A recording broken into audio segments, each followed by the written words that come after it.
welcome back to my channel. I wanted to put this video up as fast as possible because I know the Apple event's probably actually happening right now. I'm actually watching the Apple event right over there, and today's topic is going to be about the new Apple credit cards that they're coming out with. I'm very excited about this. I wanted to give you one of the first reviews about this since they actually just officially announced it. I wanted to wait until the official announcement, so let's get right into the video.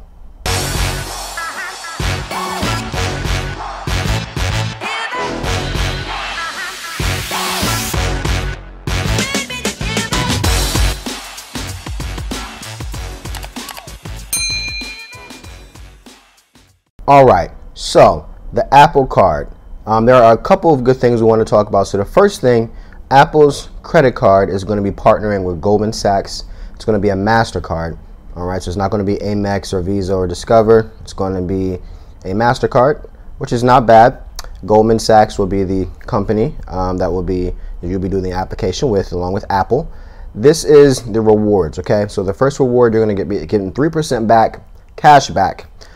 Every time you go to Apple. So if you buy something at the Apple store, you go to the online or in person, 3% cash back. Okay, you're going to be getting 2% cash back if you're using purchases just for anything else, and you're going to only be getting 2% cash back on the one situation. So you actually have to use your iPhone to actually get 2% back, or iPhone, anything. It has to be done through Apple Pay. Okay, so you'll be getting 2% back that way.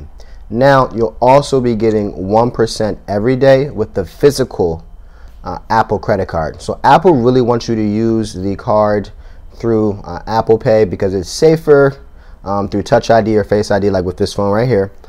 So you'll be getting, again, 3% with Apple stores only through Apple Pay. You'll be getting 2% back with any purchase that you make through Apple Pay. But let's say that company doesn't, or that place that you're at doesn't accept Apple Pay, and you have to use your physical credit card, you'll still get 1% cash back on everything else. At this point in time, they did not mention any caps on the 3% or the 2 or the 1. I call this pretty much to be a simple, the 3-2-1 method. A lot of credit cards out here use the 3-2-1 method with their rewards, and Apple's kind of following suit. Now here is the interesting part, and I'm actually going to put a picture up for you guys. So Apple is really big. They're saying there is going to be no late fees, no annual fees, no international fees, and no over limit fees, which is really good. Okay, so you're not going to have an annual fee, you're not going to have an over limit fee, you're not going to have any late fees or international fees. So international more than likely means like a foreign transaction fee. Now the card itself, Apple made it very simplistic. I think Apple's really nice with making things very simple but yet effective and nice looking. So this card is to be made out of titanium, which American Express's Platinum card or Chase Sapphire Preferred or Reserve, they're made out of metal, a really nice heavy metal. Apple is saying that theirs is made out of titanium, which is really impressive. So I can't wait to kind of get my hands on one to see what it looks like. It's not going to have any card number, any CVC codes, no expiration dates or anything. So if somebody is around you trying to get card numbers or look at your card, all they're going to be able to do is see the Apple logo and your name, which is really awesome.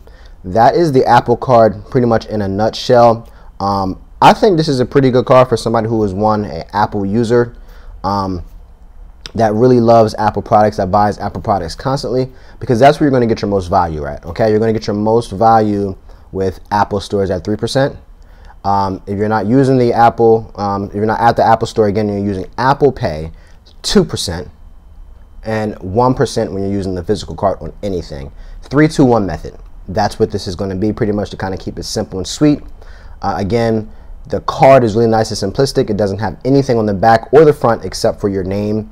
But if you need that information for yourself to buy things online, they said Apple, you will have that information in your Apple wallet and all that stuff. So you'll still have that card information for yourself if you're able to unlock it with your face or your Touch ID or your passcode. But to the public, nobody will be able to have that but you.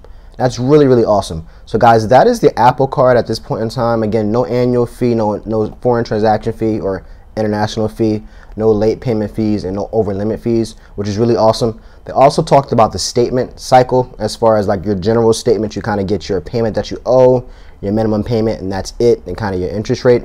Apple's going to have this thing where it's going to be electronic, where it tells you, well, if you pay this much, this is how much you're going to save in interest. If you pay this much, this is how much you're going to pay in interest. So they actually really want you to be educated financially on what the risk is that you're taking which is really awesome. But again, if you're following me, we always like to pay our cards in full. But for some that maybe cannot do so, this is an awesome option as well. So guys, let me know what you think. Again, make sure you subscribe to this channel. If you are new, I am doing an Amazon gift card giveaway. Once we hit 2,000 subscribers, 4 of you will get that. I want to thank you so much for tuning in. Thumbs up this video. You have yourself a good day.